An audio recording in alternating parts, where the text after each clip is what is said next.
The material universe works on the principle of relative time. As such, a day of Brahma equals 8.64 billion years by earthly calculation. Since Brahma has passed half of his lifetime thus far, the age of our universe turns out to be approximately 155 trillion years. After another Brahma century, he stirs, recomposes himself, and begins again to dream the great cosmic lotus dream. Here we behold a form of the superintelligent being Vishnu, reclining in mystic slumber amid the causal ocean. When he exhales, millions of universes issue from his body and expand, until he inhales when all the universes return within him. The universe is a sphere encased by successive coverings of the elements: earth, water, fire, air, ether, intelligence, and ego. As a coconut has its hard outer shell and inner liquid, so the universe has its outer coverings and an inner space half filled with ocean water. On that ocean, another Vishnu expansion reclined on a serpent bed while being massaged by his consort Lakshmi.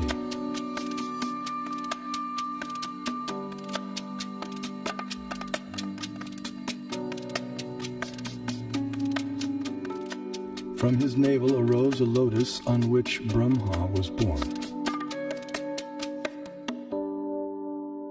Initially, the universe was pitch dark and Brahma engaged in meditation. Then he was empowered to create the universe. This account of creation may appear fantastic to some, but modern scientific theories also require fantastic leaps of faith to explain the origin of the universe. This is evident from the words of eminent physicist Stephen Hawking. Either we have failed to see 99% of the universe, or we are wrong about how the universe began. Vedic cosmology explains that the universe is made up of 14 vertically arranged planetary systems, or lokas. Each system resembles a galaxy and comprises stars, planets, and other celestial bodies. The topmost planetary system is Satyaloka, the abode of Brahma, which is at a height of 1.87 billion miles above Earth. Below this Satyaloka planetary system is the Tapaloka planetary system, the abode of the ascetics, which is at a height of nearly 1 billion miles above the Earth. Here the ascetics live in a solitary, serene environment conducive for yoga and meditation on transcendence. Their disciplined life of joyous austerity prepares them for returning back to the non-material world.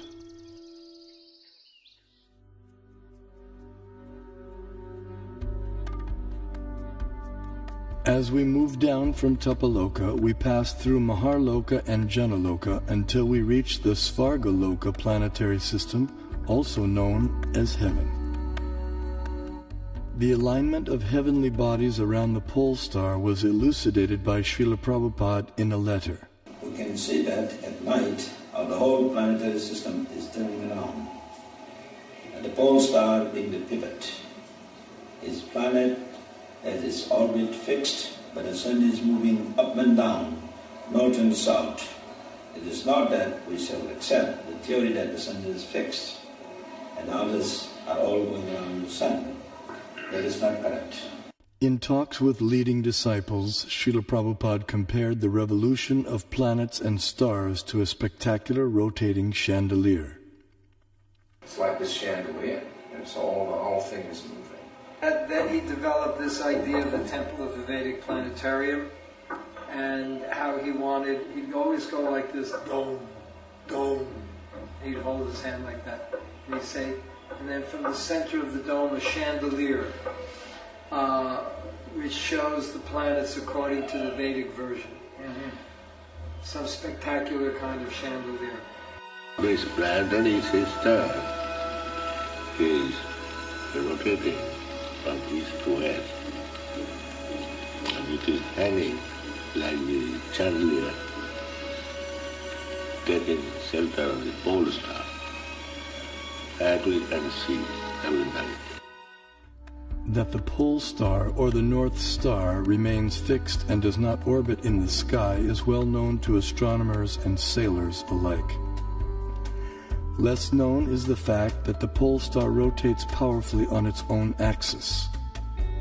The ancient Vedic text called Matsya Purana explains, the planets and stars are all attached to the pole star by invisible astral cords of wind called pravaha. The revolution of the pole star causes the orbital motion of other planets and stars. Through meditation, yogic astronomers visualize the planets and stars as different parts of the body of Shishumar, the transcendental dolphin. The pole star, the topmost of the heavenly planets, is like the capital of the middle universe. Here, the third form of Vishnu resides on an ocean of milk. In times of universal disturbances, the demigods headed by Brahma come here to appeal for help. The pole star is also the abode of Dhruva, a pure and exalted devotee of the Lord.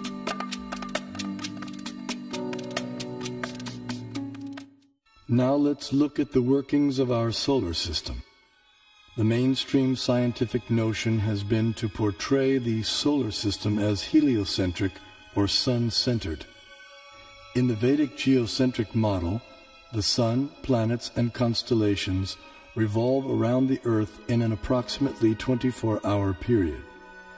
What may surprise many is that a geocentric or Earth-centered model is also capable of explaining the cosmic phenomenon with equal if not better accuracy, as is confirmed by many eminent scientists. Either CS could be used with equal justification. The two sentences, the sun is at rest and the earth moves, or the sun moves and the earth is at rest, would simply mean two different conventions concerning two different CS. We know that the difference between a heliocentric theory and a geocentric theory is one of relative motion only, and that such a difference has no physical significance. Obviously, it matters little if we think of the earth as turning about on its axis, or if we view it at rest while the fixed stars revolve around it. Geometrically, these are exactly the same case of a relative rotation of the earth and the fixed stars with respect to one another. Although the heliocentric model has been widely propagated, it has never been proven. There is no planetary observation by which we on Earth can prove that the Earth is moving in an orbit around the Sun.